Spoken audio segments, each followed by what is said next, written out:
अस्सलामुअलैकुम, welcome to my YouTube channel.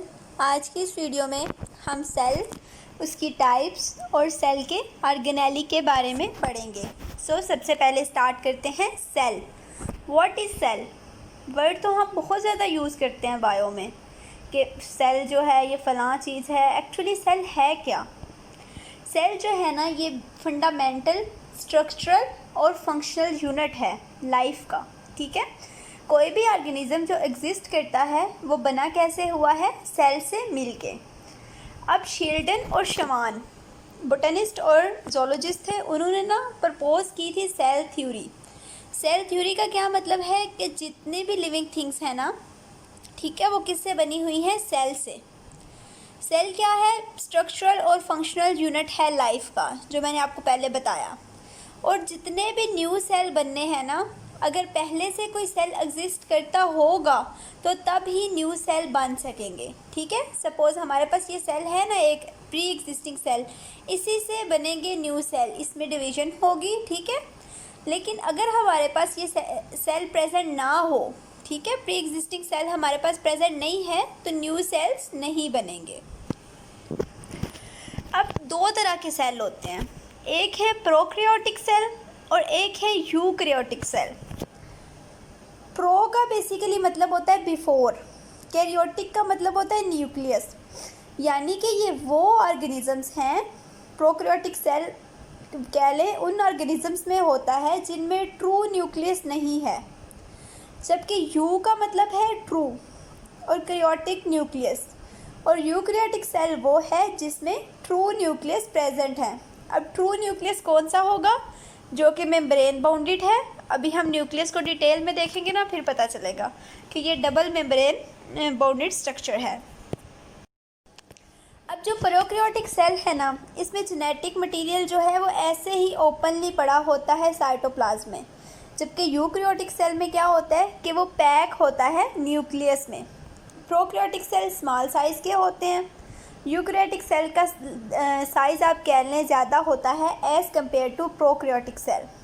Prokaryotic cell less complicated हैं, जबकि eukaryotic cell most complicated structures हैं। Prokaryotic unicellular होते हैं, जबकि यूकैरियोटिक मल्टी सेलुलर हैं। प्रोकैरियोटिक सेल में क्या होता है? हिस्टोन्स नहीं होती। हिस्टोन्स बेसिकली हैं क्या? हिस्टोन्स जो है ना, ये प्रोटीन्स होती हैं। कहाँ पे प्रेजेंट होती हैं? डीएनए में। अब इसमें क्या होता है कि साइटोस्केलेटन भी नहीं होता, जबकि यूकैरियोटिक सेल में हिस्टोन्स भी हैं और साइटोस्केलेटन भी प्रेजेंट है। इसके अलावा प्रोकैरियोटिक सेल में मेम्ब्रेन बाउंडेड ऑर्गेनेलिज नहीं होते, जबकि यूकैरियोटिक सेल में क्या है? मेम्ब्रेन बाउंडेड ऑर्गेनेलिज प्रेजेंट हैं, जैसे माइटोकॉन्ड्रिया है, एंडोप्लाज्मिक रेटिकुलम है, ये सारे यूकैरियोटिक सेल में प्रेजेंट होते हैं। अब प्रोकैरियोटिक सेल में राइबोसोम्स हैं, यूकैरियोटिक सेल में भी राइबोसोम्स हैं, लेकिन प्रोकैरियोटिक में 70S एस जो है ये सेडिमेंटेशन कोफिशिएंट है, और 80S जो है राइबोसोम्स यूकैरियोटिक सेल में प्रेजेंट है। प्लाज्मा मेम्ब्रेन में स्टीरोल्स नहीं होते, यानी कि जो कोलेस्ट्रॉल है ना, वो प्रोकैरियोटिक सेल की प्लाज्मा मेम्ब्रेन में नहीं होता, जबकि यूकैरियोट्स में प्रेजेंट होता है। अब प्रोकैरियोट्स में क्या होता है? मोस्टली जो रिप्रोडक्शन होगी ना, वो एसेक्सुअल रिप्रोडक्शन होगी, जबकि यूकैरियोटिक सेल में एसेक्सुअल और सेक्सुअल दोनों तरह की रिप्रोडक्शन होती है। ये देखें स्ट्रक्चर, प्रोकैरियोटिक वर्सेस यूकैरियोटिक। अब ये आपको फर्स्ट ग्लिम्स में ही पता चल रहा है कि मोस्ट कम्प्लेक्स कौन सा स्ट्रक्चर है? Eukaryotic cell. अब प्रोकैरियोटिक सेल में देखें न्यूक्लियर मटेरियल वैसे ही पड़ा है न्यूक्लियाइड की फॉर्म में, साइटोप्लाज्म है, समटाइम इनमें क्या होता है?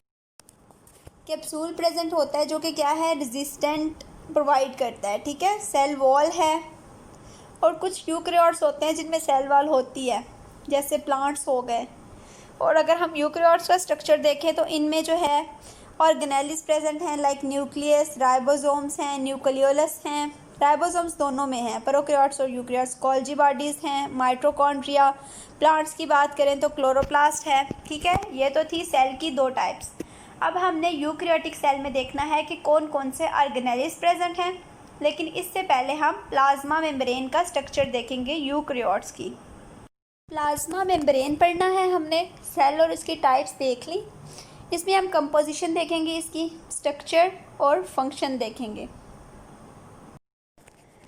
सबसे पहले ये देखना है कि जो प्लाज्मा मेम्ब्रेन है ना, ये एनिमल सेल में आउटर मोस्ट बाउंड्री है, ठीक है, outermost boundary in animal cell. लेकिन अगर वो प्लांट सेल है तो इसके बाहर क्या होगी, सेल वॉल। अब प्लाज्मा मेम्ब्रेन जो है ये बनी होती है मोस्टली जो प्रोटीन्स और लिपिड्स हैं उनसे बनी होती है, लेकिन सम टाइम इसमें क्या प्रेजेंट होता है, कोलेस्ट्रॉल। अब इसका स्ट्रक्चर हम देखते हैं। स्ट्रक्चर के लिए ना दो मॉडल्स दिए गए हैं। पहला मॉडल जो है वो है unit membrane model. Unit membrane model क्या बताता है कि लिपिड की दो लेयर्स हैं, ठीक है, वो प्रोटीन लेयर्स के दरमियान सैंडविच बनी हुई हैं, मतलब ऊपर भी प्रोटीन लेयर है, नीचे भी प्रोटीन लेयर है, दरमियान में दो लेयर्स लिपिड्स की हैं। लेकिन इस तरह जो प्लाज्मा मेम्ब्रेन है ना, वो तो एक रिजिड स्ट्रक्चर बन जाएगा, इसलिए इसको हमने कहा ये रॉन्ग है। और एक और मॉडल प्रपोज किया गया जो कि है फ्लूइड मोज़ेक मॉडल। ये देखेंगे, यूनिट मेम्ब्रेन मॉडल का स्ट्रक्चर था कि पहले दो लेयर्स प्रोटीन्स की हैं और दरमियान में लिपिड लेयर जो है वो प्रेजेंट हैं। अब फ्लूइड मोज़ेक मॉडल दिया किसने था, सिंगर और निकोलसन ने 1972 में। इसके मुताबिक क्या है कि प्रोटीन लेयर्स जो है ना वो सिर्फ सरफेस पे ही नहीं प्रेजेंट, ठीक है, और वो कंटिन्यूसली भी नहीं प्रेजेंट। मतलब हम कहें कि सरफेस पे ये प्रोटीन सारी ऐसे ही इकट्ठी जुड़ी हुई प्रेजेंट हैं, ऐसा बिल्कुल भी नहीं है। बल्कि क्या है कि लिपिड बाइलेयर है, उसके दरमियान कहीं कहीं प्रोटीन जो है वो एम्बेडेड है। और प्रोटीन्स दो तरह की हैं, पेरिफेरल भी हैं यानी कि सरफेस पे भी हैं, और इंटीग्रल भी हैं यानी कि एम्बेडेड भी हैं। और ये जो मॉडल था ना, इसको बहुत ज़्यादा एक्सेप्ट किया गया। ये स्ट्रक्चर है फ्लूइड मोज़ेक मॉडल का। ये देखेंगे आप, लार्ज स्ट्रक्चर जो है ये प्रोटीन्स के हैं और दरमियान में लिपिड बाइलेयर जो है ये प्रेजेंट है। अब प्लाज्मा मेम्ब्रेन बनी कैसे है, कौन कौन से कंपोनेंट्स मिले तो प्लाज्मा मेम्ब्रेन बनी। हमने पहले बात की लिपिड्स हैं, प्रोटीन्स हैं, ठीक है, और इसके अलावा क्या है, कोलेस्ट्रॉल। ग्लाइकोप्रोटीन्स बना दें और कार्बोहाइड्रेट्स और लिपिड्स मिलके ग्लाइकोलिपिड्स बना दें, और उन दोनों को हम कलेक्टिवली क्या बुलाते हैं, ग्लाइकोकैलिक्स। अब प्लाज्मा मेम्ब्रेन में जो फॉस्फोलिपिड्स प्रेजेंट हैं ना, वो एम्फीपैथिक हैं। एम्फीपैथिक का मतलब क्या है कि उनमें एक तो पोलर एंड होता है और एक नॉन पोलर एंड होता है। पोलर एंड जो है ये सरफेस पे प्रेजेंट होता है, और जो इनकी टेल है ना वो इनसाइड प्रेजेंट होती है। अब लिपिड्स जो है उनका स्पेसिफिक रोल क्या है। लिपिड्स बैरियर के तौर पे काम करते हैं, यानी वो कुछ पार्टिकल्स को गुजरने देते हैं और कुछ को नहीं गुजरने देते। अब हमने देखना है कि कौन से पार्टिकल्स जो हैं वो लिपिड बाइलेयर से मूव कर जाते हैं और किन पार्टिकल्स को लिपिड बाइलेयर गुजरने नहीं देती। अब यहाँ पे देखें, स्मॉल हाइड्रोफोबिक मॉलिक्यूल्स, मतलब जो वाटर लविंग नहीं होते, ऑक्सीजन है, कार्बन डाइऑक्साइड है, नाइट्रोजन है, बेंजीन है, यानी जो नॉन पोलर है ना वो लिपिड बाइलेयर से आसानी से गुजर जाएंगे। स्मॉल अनचार्ज्ड पोलर मॉलिक्यूल्स, मतलब उन पे चार्ज नहीं है, न्यूट्रल हैं, जैसे ग्लिसरॉल है, एथेनॉल है एंड वाटर है, वो भी आसानी से गुजर जाएंगे। लेकिन लिपिड बाइलेयर जो है वो नहीं गुजरने देगी आयंस वगैरह को, जैसे हाइड्रोजन आयन है, सोडियम आयन है, बाइकार्बोनेट्स हैं, और लार्ज अनचार्ज्ड पोलर मॉलिक्यूल्स को, जैसे ग्लूकोज हैं, अमाइनो एसिड्स हैं, न्यूक्लियोटाइड्स हैं, उनको लिपिड बाइलेयर नहीं गुजरने देगी। और इनके गुजरने के लिए हमारे पास क्या है, स्पेशलाइज्ड ट्रांसपोर्ट मैकेनिज़म्स। अभी नेक्स्ट हम उनको भी देखेंगे।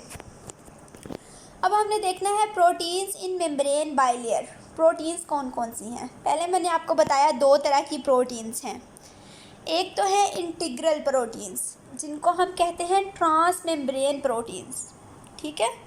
इंटीग्रल प्रोटीन्स किस किस तरह काम करती हैं, आयन चैनल के तौर पे, आयन पंप के तौर पे, कैरियर्स के तौर पे, या फिर ये कंट्रोलर के तौर पे काम करती हैं, जैसे कि जी प्रोटीन। अब ये इंटीग्रल प्रोटीन्स के फंक्शन आपने देखने हैं। ट्रांसपोर्टर्स हैं, ये देखें चैनल बने हुए हैं जहाँ से मॉलिक्यूल्स जो है मूव कर रहे हैं। लिंकर्स हैं, यानी कि दो सब्सटेंस को अटैच कर रही हैं।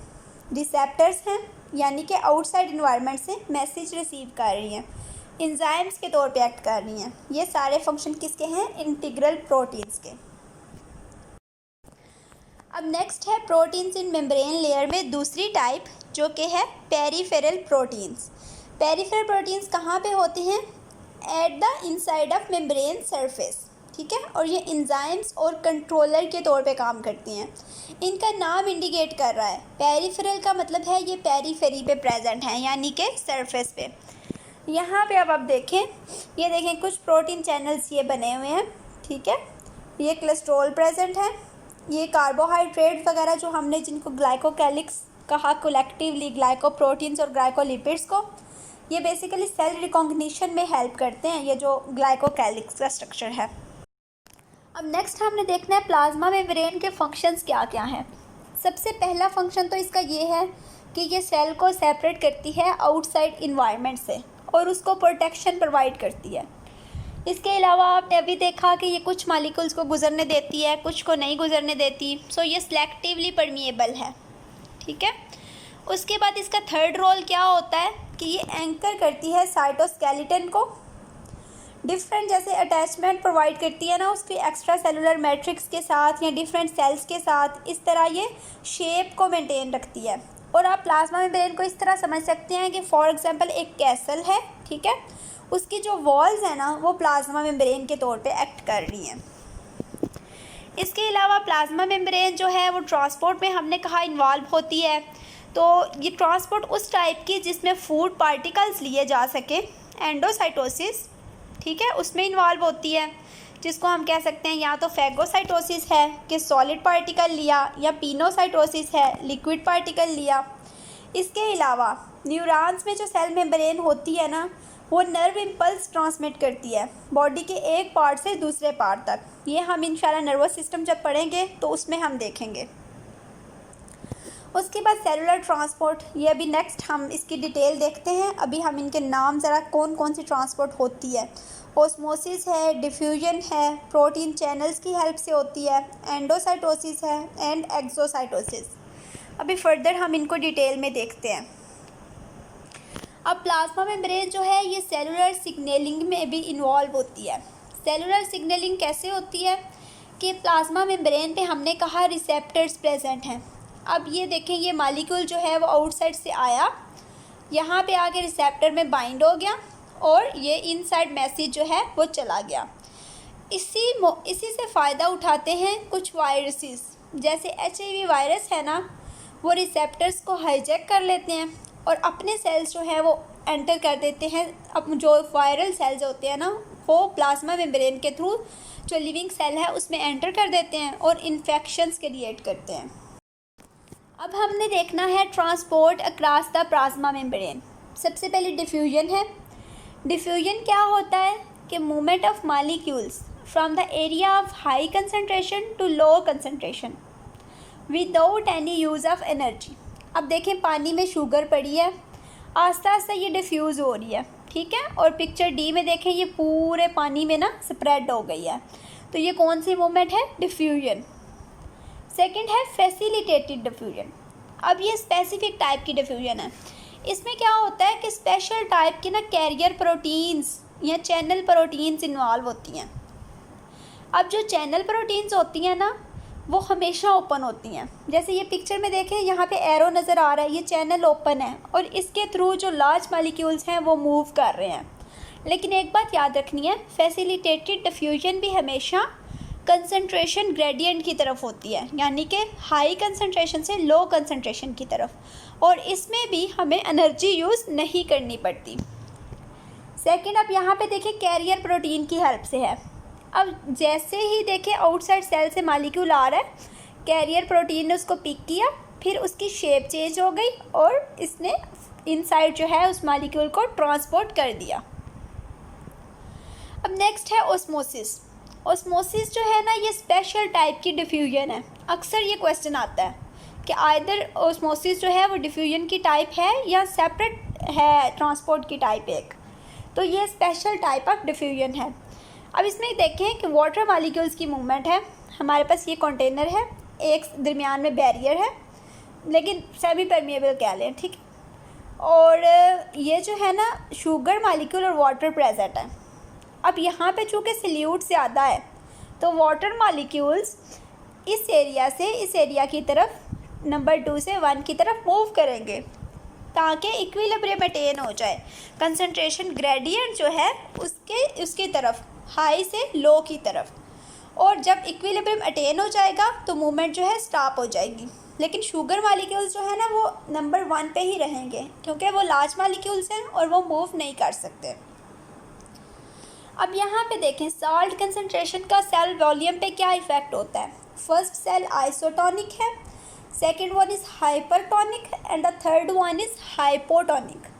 आइसोटोनिक में क्या है कि सल्यूट कंसंट्रेशन जो है वो सेम है as compare to outside environment, so equilibrium attend है।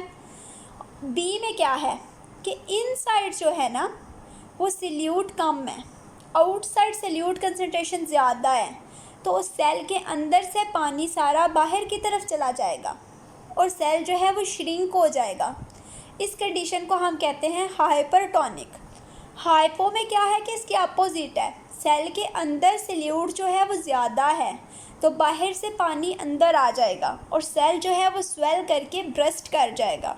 इसको हमने कहा ये है हाइपोटोनिक। अब नेक्स्ट है फिल्ट्रेशन। फिल्ट्रेशन ऐसा प्रोसेस होता है जिसमें सम टाइम का ना प्रेशर अप्लाई किया जाता है। ये सम टाइप का जो प्रेशर अप्लाई होता है ना वो मॉलिक्यूल्स को मूव करता है कि फोर्स करता है कि वो मूव कर जाए सेलेक्टिवली परमिएबल मेम्ब्रेन के थ्रू। इसकी एग्जांपल हम लेते हैं किडनी की। किडनी में क्या होता है कि ब्लड प्रेशर जो है ना वो फोर्स करता है वाटर और डिज़ॉल्व्ड वेस्ट को कि वो ब्लड वेसल से बाहर निकल जाए और कि कहाँ पे चला जाए, किडनी ट्यूब्यूल्स में। यहाँ पे देखें ब्लड प्रेशर जो है ना वो फोर्स कर रहा है कि वो ब्लड वेसल से बाहर निकल जाएं वेस्ट वगैरह जो हैं और कहाँ पे चले जाए, किडनी ट्यूब्यूल्स में। नेक्स्ट है एक्टिव ट्रांसपोर्ट। एक्टिव ट्रांसपोर्ट क्या है कि इसमें हमें यूज़ करनी पड़ती है एनर्जी और ये अगेंस्ट द कंसंट्रेशन ग्रेडियंट होती है, यानी इसमें हम लो से हाई की तरफ जाते हैं, कम से ज़्यादा की तरफ, जबकि पिछले सारी ट्रांसपोर्ट्स में हम ज़्यादा से कम की तरफ आ रहे थे। और इसमें एनर्जी हमारे पास कहाँ से आती है, एटीपी की ब्रेकडाउन से। देखें यहाँ पे ना कैरियर प्रोटीन्स प्रेजेंट हैं, ठीक है, कैल्शियम आयन ने मूव करना है, उसकी बाइंडिंग होगी, साथ ही फास्फोरिलेशन हो जाएगी, यानी कि एटीपी का ब्रेकडाउन होगा, एनर्जी रिलीज़ होगी जो वो उस बाइंडिंग के लिए प्रोवाइड करेगा और इस तरह ये सब्सटेंस जो हैं ये मूव कर जाएंगे आउटसाइड। ये सेम लाइक कैरियर प्रोटीन आप कह लें, लेकिन यहाँ पे क्या है कि एनर्जी जो है वो यूज़ हो रही है। अब नेक्स्ट है एंडोसाइटोसिस। एंडोसाइटोसिस का मतलब होता है कि लार्ज मॉलिक्यूल्स जो है ना उनकी मूवमेंट, और इसमें क्या होता है वेसिकल्स बन जाती हैं। अब ये बेसिकली 3 टाइप्स की होती है। सबसे पहले पिनोसाइटोसिस हम देखते हैं।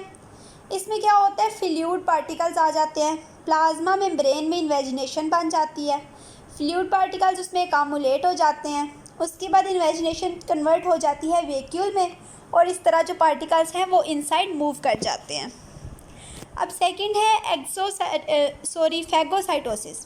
फैगोसाइटोसिस में क्या होता है कि देखें दोबारा इन्वेजिनेशंस बन गई और इसमें क्या हुआ कि सॉलिड पार्टिकल्स जो हैं वो आ गए, लेकिन जब वो इनसाइड गए वो बाइंड हो गए लाइजोसोम्स के साथ। इनको हमने कहा ये फैगोलाइजोसोम्स हैं। लाइजोसोम ने जो था ना अपना एंजाइम जो उसमें होता है एसिड हाइड्रोलेस, उसकी हेल्प से उसने इन सारे पार्टिकल्स को डाइजेस्ट कर दिया और फूड को डिस्ट्रीब्यूट कर दिया। नेक्स्ट है रिसेप्टर मीडिएटेड एंडोसाइटोसिस। इसमें देखें ये सरफेस पे रिसेप्टर्स प्रेजेंट हैं, मालिक्यूल आके इसमें अटैच हो गए, इन्वेजिनेशन में कैद हो गए और फिर ये वैक्यूल बन गया और इनसाइड ट्रांसफ़र हो गया इनका। नेक्स्ट हमारा टॉपिक है एंडोप्लाज्मिक रेटिकुलम। इसमें हम इसका इंट्रोडक्शन देखेंगे, स्ट्रक्चर और फंक्शन। एंडोप्लाज्मिक रेटिकुलम, आपको रेटिकुलम से पता लग रहा है some type of net like structure है। इसको सबसे पहले डिस्कवर किया था पोर्टर, क्लैड और फुलमैन ने 1945 में, और चिक सेल में इसकी सबसे पहले डिस्कवरी हुई थी, लेकिन तब इसको कोई स्पेसिफिक नाम नहीं दिया गया था। इसको नाम दिया गया था 1952 में, और ये किसने दिया था, पोर्टर और फुलमैन ने। अब ये होते क्या हैं, बेसिकली मेम्ब्रेन बाउंड चैनल्स होते हैं, सिंगल मेम्ब्रेन होती है इनमें, ठीक है, और ये थिन होती है प्लाज्मा मेम्ब्रेन से। इसके अलावा इसमें नेटवर्क सा बन जाता है किस किस का, ट्यूब्यूल्स का, वेसिकल्स का और सिस्टर्नी का, यानी कि 3 चीज़ें मिलके क्या बना रही हैं, एंडोप्लाज्मिक रेटिकुलम। अब एंडोप्लाज्मिक रेटिकुलम होता कहाँ पे है? अभी हमने पढ़ा कि ये मेम्ब्रेन बाउंड ऑर्गेनेली है, तो प्रोकैरियोट्स में तो नहीं हो सकता। फिर ये प्रेजेंट होता है यूकैरियोटिक सेल में और उसके साइटोप्लाज्म में। लेकिन कुछ ऐसे सेल्स हैं जिनमें ये प्रेजेंट नहीं होता, जैसे आरबीसीज, क्योंकि उनको ऑक्सीजन कैरी के लिए ज़्यादा स्पेस चाहिए ना, तो आरबीसीज में मोस्टली ऑर्गेनेल्स प्रेजेंट नहीं होते, इवन न्यूक्लियस भी नहीं होता।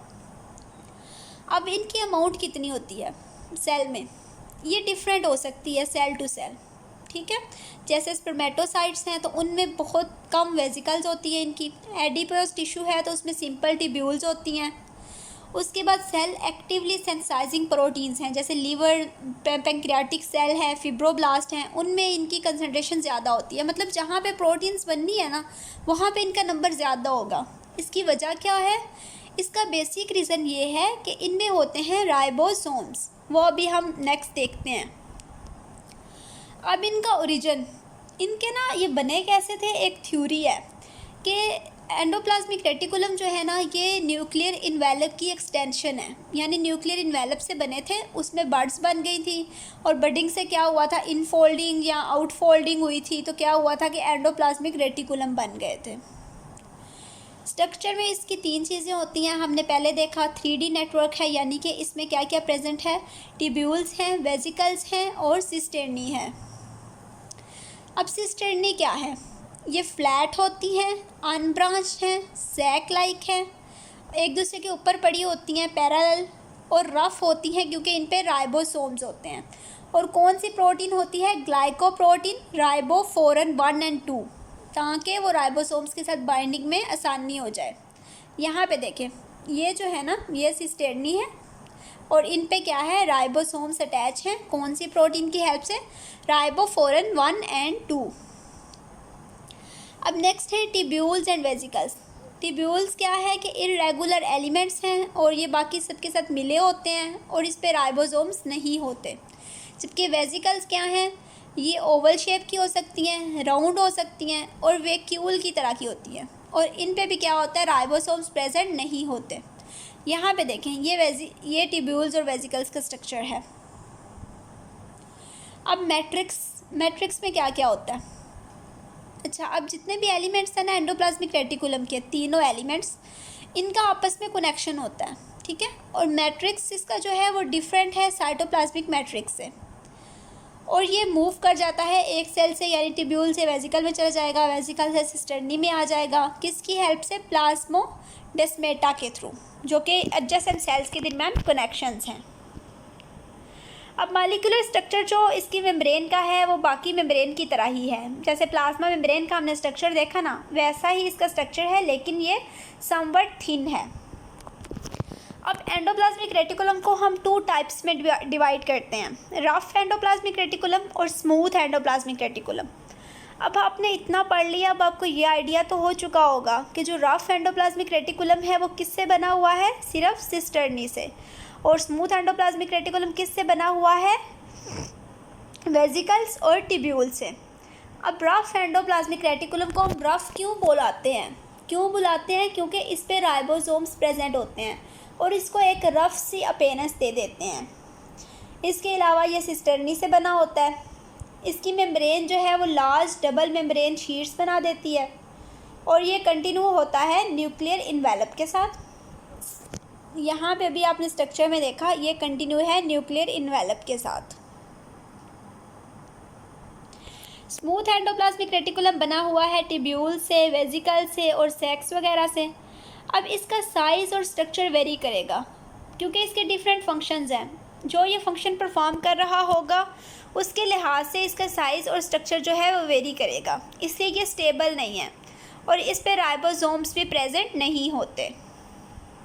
ये देखें, ये रफ एंडोप्लाज्मिक रेटिकुलम है, इसकी बम्पी सी अपीयरेंस है क्योंकि इस पे बीड्स हैं। और ये स्मूथ एंडोप्लाज्मिक रेटिकुलम है, इस पे क्या क्या प्रेजेंट हैं? वेसिकल्स और ट्यूब्यूल्स, लेकिन इस पे राइबोसोम्स नहीं होते। अब रफ एंडोप्लाज्मिक रेटिकुलम किस में इन्वॉल्व होता है? यहाँ पे राइबोसोम्स होते हैं तो प्रोटीन सिंथेसिस में, ठीक है। उन प्रोटीन्स को सेक्रीट कर दिया जाता है गोल्जी बॉडीज़ में। दो फंक्शंस बेसिकली इसके हैं, सिंथेसिस ऑफ प्रोटीन, और ये बेसिकली उन सेल में ज़्यादा होता है जहाँ पे प्रोटीन की बहुत ज़्यादा ज़रूरत होती है, जैसे इंसुलिन प्रोड्यूसिंग सेल्स में, और एंटीबॉडीज़ वगैरह बी लिम्फोसाइट्स के लिए। उसके बाद डिस्ट्रक्शन ऑफ डैमेज्ड ऑर्गेनेलीज, ये डिस्ट्रक्शन भी करता है डैमेज ऑर्गेनेली की। क्या होता है कि ये अपने आप को ना कवर कर लेता है उस ऑर्गेनेली के गिर्द और एक वैक्यूल बना देता है, जिसको हम कहते हैं ऑटोफैगोसोम्स। ऑटोफैगोसोम जो है उसको ऑब्जॉर्ब कर लेते हैं लाइसोसोमल एंजाइम्स और उसकी ब्रेक डाउन हो जाती है। इस तरह ये डैमेज ऑर्गेनेली की डिस्ट्रक्शन भी करता है। उसके बाद स्मूथ एंडोप्लाज्मिक रेटिकुलम के क्या क्या फंक्शन है? लिपिड मेटाबॉलिज्म, ये मोस्ट रिपीटेड क्वेश्चन है कि स्मूथ एंडोप्लाज्मिक रेटिकुलम किन सेल में अबंडेंट होता है जहाँ पे लिपिड मेटाबॉलिज्म होना हो। कार्बोहाइड्रेट मेटाबॉलिज्म, लीवर में होता है, डिटॉक्सीफाई करता है टॉक्सिन्स वगैरह को। लीवर और गोनेट सेल में अबंडेंट है। फॉस्फोलिपिड्स की सिंथेसिस में इन्वॉल्व है, ऑर्गेनेलीज की फॉर्मेशन में, रिसेप्टर्स की अटैचमेंट को कैरी आउट करता है। मसल सेल में sarcoplasmic reticulum calcium ion concentration को रेगुलेट करता है। इसके अलावा इसमें क्या होता है, ग्लूकोज 6 फॉस्फेट एक एंजाइम है वो प्रेजेंट होता है। तो ये था एंडोप्लाज्मिक रेटिकुलम। अब नेक्स्ट हम देखेंगे गोल्जी बॉडीज़। गोल्जी ऑपरेटस पढ़ना है अब हमने। गोल्जी 1898 में इसकी डिस्कवरी हुई और ये प्रेजेंट कहाँ पे होता है? सारे यूकैरियोटिक सेल्स में। ये बेसिकली क्या होते हैं? स्टैक्स होते हैं फ्लैटेंड मेम्ब्रेन बाउंड सैक्स के, यानी ऐसे इसमें सैक्स बड़ी होती हैं। अभी हम इसका स्ट्रक्चर देखते हैं। सिस्टर्नी और वेजिकल्स मिलके गोल्जी कम्प्लेक्स बना देते हैं। अब सिस्टर्नी स्टैक्स कैसे बनते हैं? फ्यूजन ऑफ वेजिकल से। वो वेजिकल्स कहाँ से आई होती हैं? Budding of smooth endoplasmic reticulum से। आउटर सरफेस कॉन्वेक्स होती है, यानी ऐसे, इसे फॉर्मिंग फेस भी कहा जाता है। और स्मूथ एंडोप्लाज्मिक रेटिकुलम की टिप्स इसके साथ फ्यूज़ हुई होती हैं। इनर सरफेस कनकेव होती है, ठीक है, इसे मैच्योरिंग फेस भी कहा जाता है। और यहाँ cisternae break into vesicle, cisternae यहाँ पे वेजिकल्स में ब्रेक हो जाती हैं। अब हमने देखा इसके स्ट्रक्चर में दो मेजर चीज़ें हैं, एक तो सिस फेस है और एक ट्रांस फेस है। सिस फेस वो है जो कि नियरेस्ट है एंडोप्लाज्मिक रेटिकुलम के, और ट्रांस फेस वो है जो एंडोप्लाज्मिक रेटिकुलम से परे है। और जितने भी स्ट्रक्चर्स आते हैं, जो सेक्रीशंस आती हैं एंडोप्लाज्मिक रेटिकुलम से, वो कहाँ पे रिसीव की जाती हैं? सिस फेस पे। अब ये वही टाइप्स ऑफ गोल्जी बॉडी में ना ट्रांस गोल्जी और सिस गोल्जी, यानी कि ट्रांस फेस है और सिस फेस है। सिस फेस का फंक्शन क्या है कि यहाँ पे वेजिकल्स जो हैं वो रिसीव होती हैं, जो आ रही हैं एंडोप्लाज्मिक रेटिकुलम से। और ट्रांस गोल्जी का क्या मतलब है कि यहाँ से जो वेजिकल्स हैं ना वो रिलीज़ हो रही हैं आउटसाइड जाने के लिए, पैकिंग और सॉर्टिंग के बाद। ये देखें, ये मैच्योरिंग फेस है, कनकेव साइड कनकेव है, और ऊपर वाले जो है वो कन्वेक्स है, वो फॉर्मिंग फेस है। गोल्जी बॉडीज प्रेजेंट कहाँ पे होते हैं? In cytoplasm, next to the endoplasmic reticulum and near the cell nucleus. Functions क्या क्या है गोल्जी बॉडी के? ये ट्रांसपोर्ट करता है, मॉडिफाई करता है और पैक करता है। किस किस को? प्रोटीन्स को, लिपिड्स को, वेसिकल्स में, ठीक है। और इसके बाद ये कंसर्न होता है सेल सेक्रीशंस के साथ। सेक्रीशंस कहाँ कहाँ से आती हैं? जो एंडोप्लाज्मिक रेटिकुलम से आती हैं, ठीक है, और उनकी मॉडिफिकेशन की जाती है यहाँ पे। उनको जैसे प्रोटीन्स हैं तो उनको कन्वर्ट किया जाता है ग्लाइकोप्रोटीन्स में, लिपिड्स ग्लाइकोलिपिड्स में। उनकी मॉडिफिकेशन करके उनको नेक्स्ट जो है वो भेज दिया जाता है जहाँ पे उनकी ज़रूरत होती है। ये देखें, यहाँ पे देखें, ये ट्रांसपोर्ट वेसिकल्स हैं, इनके अंदर प्रोडक्ट्स पैक हो गई हैं, ये सेक्रेटरी वेसिकल्स हैं। और ये जहाँ पे उनकी ज़रूरत है ना, ये एक्सोसाइटोसिस के थ्रू अपने कंटेंट्स आउटसाइड रिलीज़ कर रही हैं। नेक्स्ट ऑर्गेनेली है हमारा लाइसोसोम्स। और वो सेल जिसमें लाइसोसोम्स नहीं होंगे ना, उसको फूड डाइजेस्ट करने में बहुत मुश्किल पेश आएगी, ठीक है। हमने देखना है इसका स्ट्रक्चर और फंक्शन। लाइसो का मतलब होता है डिज़ोल्विंग, सोमा का मतलब होता है बॉडी, यानी कि ये डिज़ोल्व कर देते हैं कंटेंट्स को। मेम्ब्रेन बाउंड ऑर्गेनेली होते हैं, शेप इनकी कैसी है, स्फेरिकल। और इनमें होता है एक एंजाइम जिसकी हमने पहले भी बात की, एसिड हाइड्रोलेज। उसका फंक्शन क्या होता है कि वो डाइजेस्ट कर लेता है ऑर्गेनिक मॉलिक्यूल्स को अंडर एसिडिक कंडीशंस। कौन कौन से molecules, lipids, proteins, nucleic acids and polysaccharides. अब ये बनता कहाँ पे है, लाइसोसोम। सेंसिस होती है इसकी एंडोप्लाज्मिक रेटिकुलम में। इसको ट्रांसपोर्ट कर दिया जाता है गोल्जी ऑपरेटस में प्रोसेसिंग के लिए, और देन ये सिक्रीट होता है गोल्जी ऑपरेटस से लाइसोसोम की फॉर्म में या फिर वेसिकल्स की फॉर्म में जो फ्यूज़ होती हैं लाइसोसोम्स के साथ। यहाँ पे देखें, ये जो है ये गोल्जी ऑपरेटस है, यहाँ से रिलीज़ हुआ। अब जिस सेल की इसने डिस्ट्रक्शन करनी है उसके साथ जाकर ये फ्यूज़ हो गया और सेल डिस्ट्रक्शन हो गई। दूसरा ये फूड वेक्यूल्स हैं, फूड वेक्यूल्स के साथ फ्यूज़ हो गया, फेगोलाइसोसोम्स बन गए और उनकी डिस्ट्रक्शन उनका ब्रेकडाउन होके उनके कंटेंट्स रिलीज़ हो गए और वहाँ पे जहाँ पे उनको ज़रूरत है। Lysosome fuse with phagocytic vesicles, उनके साथ फ्यूज़ हो जाते हैं, उनके कंटेंट्स को एक्सपोज कर देते हैं।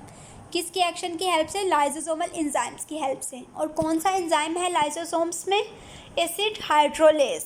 अब नेक्स्ट हम ऑर्गेनेली देख लेते हैं। अब नेक्स्ट ऑर्गेनेली है माइटोकॉन्ड्रिया। ठीक है, माइटो का मतलब होता है थ्रेड और कॉन्ड्रिया का मतलब होता है ग्रेन्यूल्स, यानी कि थ्रेड लाइक ग्रेन्यूल्स हैं ये। इनको हम कहते हैं powerhouse of cell, power generators. अब ये रॉड शेप ऑर्गेनेली होते हैं। इनको पावर हाउस ऑफ सेल हम क्यों बोलते हैं, क्योंकि ये प्रोड्यूस करते हैं एटीपी।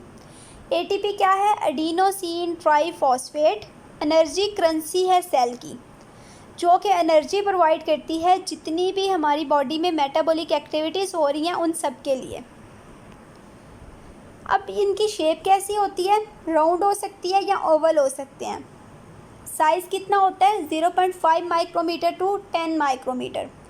नंबर इनका कितना हो सकता है, ये डिपेंड करता है कि किस सेल को कितनी एनर्जी चाहिए। जैसे आरबीसीज है ना, तो उनमें माइटोकॉन्ड्रिया होते ही नहीं। इसके अलावा जिस सेल को बहुत ज़्यादा एनर्जी चाहिए, जहाँ पे बहुत ज़्यादा मेटाबॉलिक एक्टिविटीज़ परफॉर्म हो रही होती हैं, वहाँ पे माइटोकॉन्ड्रिया का नंबर सबसे ज़्यादा होता है। अब इनमें 2 मेम्ब्रेन होती हैं, यानी कि ये डबल मेम्ब्रेन ऑर्गेनेली है। इनका अपना डीएनए होता है और रिप्रोड्यूस कैसे करते हैं, बाइनरी फिशन से, यानी कि एक सेल है तो 2 में डिवाइड हो गया। अब जो आउटर माइटोकॉन्ड्रियल मेम्ब्रेन होती है ना, वो फ्रीली परमिएबल है, यानी कि वो मॉलिक्यूल्स को फ्रीली गुजरने देती है। लेकिन जो इनर माइटोकॉन्ड्रियल मेम्ब्रेन है ना, वो सिर्फ कुछ मॉलिक्यूल्स को एंटर होने देती है मैट्रिक्स में। और जो मैट्रिक्स होता है इनका, उसमें डीएनए होता है। इसके अलावा क्रेब्स साइकिल के लिए एंजाइम्स प्रेजेंट होते हैं। और इलेक्ट्रॉन ट्रांसपोर्ट के थ्रू जो एनर्जी जनरेट होती है वो कहाँ पे होती है, क्रिस्टी में। इनकी जो इनर मेम्ब्रेन होती है ना, उसमें ऐसे फोल्डिंग सी होती हैं, उनको हम कहते हैं ये क्रिस्टी है। और यहाँ पे क्या होता है, इलेक्ट्रॉन ट्रांसपोर्ट चेन होती है। ये देखें, ये इनर मेम्ब्रेन जो है ना, ये फोल्डिंग है इसमें। यहाँ पे एक ऑब्वियसली नज़र आ रही है आपको, आउटर मेम्ब्रेन स्मूथ है, इनर मेम्ब्रेन में फोल्डिंग्स हैं, जिसको हमने क्या कहा, क्रिस्टी। और ये जो है ना मैट्रिक्स है इसमें। अब क्या होता है कि ये ग्लाइकोलिसिस हो रही है साइटोप्लाज्म में, यहाँ पे आके क्रेब्स साइकिल हो रहा है मैट्रिक्स में, और क्रिस्टी में क्या है, इलेक्ट्रॉन ट्रांसपोर्ट चेन परफॉर्म की जा रही है। नेक्स्ट हमने देखना है साइटोस्केलेटन। साइटोस्केलेटन बेसिकली क्या है कि ये सेलुलर फ्रेमवर्क है जो 3 चीज़ों से बना होता है, माइक्रोट्यूब्यूल से, माइक्रोफिलामेंट से और इंटरमीडिएट फिलामेंट से। इसको हम सेल स्केलेटन भी बुलाते हैं। अब ये सारे साइटोप्लाज्म में फैला होता है और जितने भी ऑर्गेनेलीज हैं ना, उनको आपस में कनेक्ट कर रहा होता है। इसमें मेन प्रोटीन्स कौन सी हैं, ट्यूबुलिन है, एक्टिन है, मायोसिन है, ट्रोपोमायोसिन है। अब माइक्रोफिलामेंट्स, हमने कहा ये 3 कंपोनेंट से मिलके बना है ना। सबसे पहले माइक्रोफिलामेंट्स, ये देखें माइक्रोफिलामेंट्स के 2 स्ट्रैंड हैं। ये 6 से 7 नैनोमीटर हैं डायामीटर में। डेवलपमेंट इनकी कहाँ पे होती है, मसल सेल में। फंक्शन इनका क्या है, ये कंट्रैक्शन और रिलैक्सेशन प्रोवाइड करते हैं मसल सेल में, और नॉन मसल सेल में ये मैकेनिकल सपोर्ट प्रोवाइड करते हैं। और ये बेसिकली कौन सी प्रोटीन से बने होते हैं, एक्टिन से। सेकंड है माइक्रोट्यूब्यूल्स। ये माइक्रोट्यूब्यूल्स हैं, सिलेंड्रिकल इनका स्ट्रक्चर है, हॉलो होते हैं और ये लॉन्ग अनब्रांच्ड हैं, ये ट्यूबुलेंट से बने होते हैं, ठीक है। और ये किस किस में फंक्शन करते हैं? ऑर्गेनेलिस की मूवमेंट में, क्रोमोसोम मूवमेंट में, इसके अलावा शेप चेंज में इन्वॉल्व होते हैं। अब इंटरमीडिएट फिलामेंट्स हैं, ये हेट्रोजिनस होते हैं, यानी कि डिफरेंट प्रोटीन फाइबर्स मिलके ना इंटरमीडिएट फिलामेंट्स बना देते हैं। इनका फंक्शन कहाँ पे होता है? सेल शेप में, special organisation of organelles as well as promote mechanical activities. ये इनके डिफरेंट फंक्शंस हैं। 3 कंपोनेंट हैं साइटोस्केलेटन के, और साइटोस्केलेटन बेसिकली सपोर्ट और शेप प्रोवाइड करता है। नेक्स्ट ऑर्गेनेली है हमारा nucleus, major control and information centre for eukaryotic cell. इसको सबसे पहले डिस्कवर किसने किया था? रॉबर्ट ब्राउन ने 1931 में। डायमीटर इसका कितना होता है? 6 माइक्रोमीटर और 10% ऑफ सेल वॉल्यूम। शेप कैसी होती है? प्लांट सेल में देखें और एनिमल सेल में स्फेरिकल या ओवल स्ट्रक्चर है। प्लांट सेल में थोड़ा साइड पे होता है क्योंकि सेंटर में वैक्यूल है, जबकि एनिमल सेल में ये सेंटर में प्रेजेंट है। अब फंक्शंस क्या क्या हैं कि एक तो ये डायरेक्ट करता है, जो डीएनए से आरएनए बनता है और आरएनए से प्रोटीन बनती है, यानी कि सेंट्रल डोग्मा के प्रोसेस को ये डायरेक्ट करता है। इसके अलावा जेनेटिक इन्फॉर्मेशन इसमें स्टोर होती है और ये उसको ट्रांसफ़र कर देता है नेक्स्ट जनरेशन में। न्यूक्लियर इन्वेलप देखें, डबल मेम्ब्रेन स्ट्रक्चर है, ठीक है, और ये कनेक्शन में होती है किसके साथ? हमने पहले भी पढ़ा, एंडोप्लाज्मिक रेटिकुलम के साथ। और इसमें पोर्स होते हैं। अब ये सिंपल पोर नहीं है, इनकी एक स्पेसिफिक अरेंजमेंट होती है, ठीक है, जिसमें ग्लोबुलर प्रोटीन्स होती हैं, ग्रेन्यूल्स इन्वॉल्व होते हैं। इसको हम कहते हैं कि ये न्यूक्लियर पोर कम्प्लेक्स है, जो कि मॉलिक्यूल्स के ट्रांसपोर्ट में इन्वॉल्व होता है।